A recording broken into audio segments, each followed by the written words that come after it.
अब अमित शाह को कैसे पता चले, बेचारे खुद तड़ीपार है, गुंडे जो ठहरे। अगर आरएसएस का तुम एजेंडा निकालेंगे, उसका जो फरमान रहता है उसमें साफ साफ लिखा है दलितों पे अन्याय अत्याचार करना चाहिए। उसके आगे की बात बोलती राष्ट्रवादी कांग्रेस, मनसे, शिवसेना, एनसीपी 500 के लिए 1000 के लिए बिक गए। ये अराजकता फैली नहीं है, अराजकता फैलाई गई है। वो 7वीं फेल आदमी को जिसने भारत का संविधान निर्माण किया।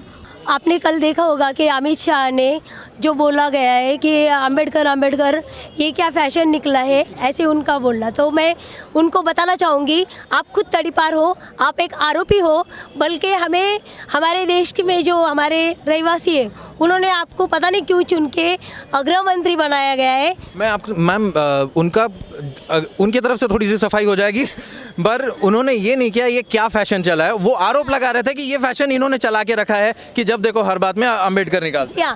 तो हम उनको बताना चाहते हैं ये कोई फैशन नहीं है, इट्स अ पैशन।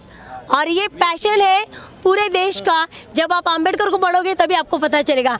अब अमित शाह को कैसे पता चले, बेचारे खुद तड़ीपार है, गुंडे जो ठहरे, उनको भले हमारे देश ने चुन के लाया है लेकिन उनको उतना नॉलेज नहीं है। मैं उनको चाहूँगी उन्हें पढ़ाई करना चाहिए। और भाजपा की तरफ से स्पष्टीकरण ये आ रहा है कि ये आधी अधूरी क्लिप है, उसको काट छांट के लोगों को दिखा के भड़काया जा रहा है। नहीं, ऐसी कोई बात नहीं है, क्योंकि बहुत लोगों ने देखा हुआ है जो संसद भवन में सबका जो लाइव चलता है उस चैनल पे लोगों ने देखा हुआ है। ये कोई झूठ बात नहीं है, वो खुद झूठ बोल रहे हैं। बीजेपी की आदत है, एक पहले बोलेगा उसके बाद दूसरा कुछ सफाई देगा। और उनका एक मानना है कि ना अगर देश में दंगलें हो जाती है तो ईवीएम का जो हमने वंचित बहुजन आघाड़ी ने एक मुद्दा उठाया था, ईवीएम मशीन के खिलाफ हमने आंदोलन किया था, तो वो लोगों को उनको चाहिए कि ना लोगों का ध्यान भटक जाए, इसीलिए उन्होंने ये सब करना शुरू कर दिया। भाजपा की बात आ रही है तो भाजपा कांग्रेस को बोलती है कि ये अंबेडकर विरोधी है, कांग्रेस वाले बोलते हैं भाजपा अंबेडकर विरोधी है। क्या कहेंगे इस पर? अरे दोनों भी विरोधी है एक दूसरे, वो सिर्फ है ना, दोनों भी एक ही थाली के चट्टे बट्टे हैं, एक ही सिक्के की दोनों बाजू है। तो आप उनको देखेंगे दोनों सेम एक ही विचारधारा के लोग हैं।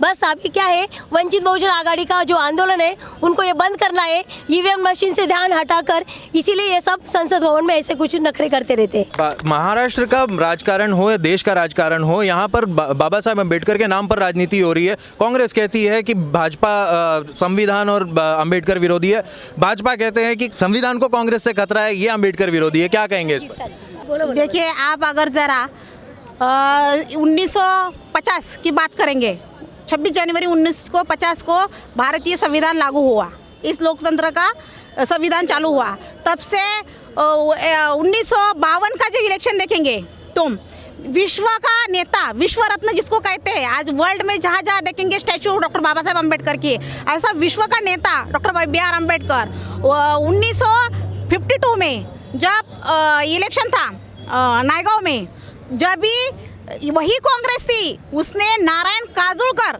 व्यक्ति को, जो इसकी अगर पढ़ाई तुम देखेंगे 7वीं फेल आदमी था, वो 7वीं फेल आदमी को जिसने भारत का संविधान निर्माण किया उसके खिलाफ खड़ा किया था। और जी जान से उसने क्या करा, ताकत लगा के डॉक्टर बाबा साहब अम्बेडकर को हराया। एक कांग्रेस की राजनीति है। पहली बात तो कांग्रेस की राजनीति पर कांग्रेस ने बाबा साहब को एक्सेप्ट किया नहीं।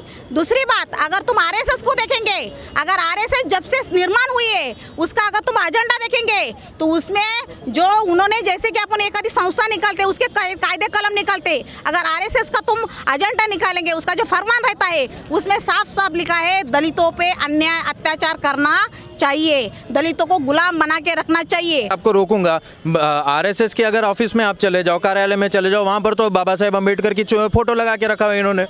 फोटो लगाने से कुछ नहीं होता, फोटो लगाने से कुछ नहीं होता, फोटो लगाने से कुछ नहीं होता। फोटो पे फोटो तो मैं क्या तुमको बोलती हूँ, एक उसके आगे की बात बोलती, राष्ट्रवादी कांग्रेस, मनसे, शिवसेना, एनसीपी, एक भी नेता, परभणी का जो इतना बड़ा हत्याकांड हुआ, एक भी नेता अंबेडकर के समुदाय पे आया नहीं। क्यों आया नहीं? क्योंकि उन्होंने, और पहली बात तो मैं बोलती कल अन्याय अत्याचार हो गया, लेकिन ऐसे अन्याय अत्याचार अभी चालू हुआ है, अभी इनको बहुत आगे अन्याय अत्याचार करने का है। क्यों करने का है? क्योंकि जब इलेक्शन का वक्त था तभी आज जो जिसने इलेक्शन किया ना, मनसे, शिवसेना, राष्ट्रवादी कांग्रेस, भाजपा को, उन लोगों को मैं तुम्हारे माध्यम से बताना चाहती हूँ, आज वो नेता क्यों नहीं आए?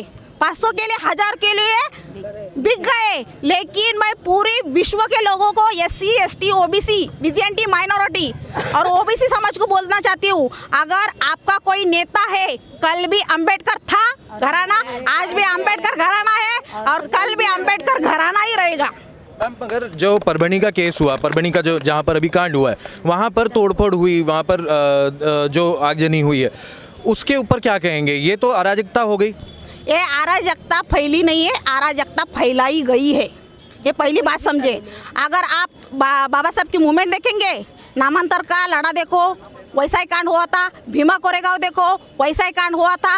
आज परभणी का हत्याकांड वैसा ही कांड हुआ है। और पहली बात, जो बाबा साहब के संविधान को मानते हैं, हमारे जैसे लोग जो कॉन्स्टिट्यूशन को मानते हैं, ये कभी गद्दारों, दंगेबाजी, फसाद कभी करेंगे नहीं। ये शांतता के थ्रो से ही हमारा बाबा साहब का संविधान है, हम उसके संविधान का सम्मान करते हैं, रक्षण करते हैं। ये लोग दंगे फसाद करने वाले, ये जातिवादी जिन्होंने अपनी अपनी पौड़ी सेकने की बोलती है ना, ये राष्ट्रवादी की सत्ता आएगी तो कांग्रेस को बिठाने का नहीं, कांग्रेस की आई तो भाजपा को बिठाने का नहीं। ये दोनों की चढ़ावड़ में गरीब जनता मर रही। और मैं गरीब जनता को यही आह्वान करती हूँ, अगर आपका नेता इस दुनिया में कोई है, अगर आपको आगे कोई संभालने वाला है, तो वो है बाला साहेब प्रकाश अंबेडकर साहब। यही तुम्हारे वंचित बहुजन आघाड़ी के साथ अभी भी जुड़ जाओ और अभी भी संभल जाओ।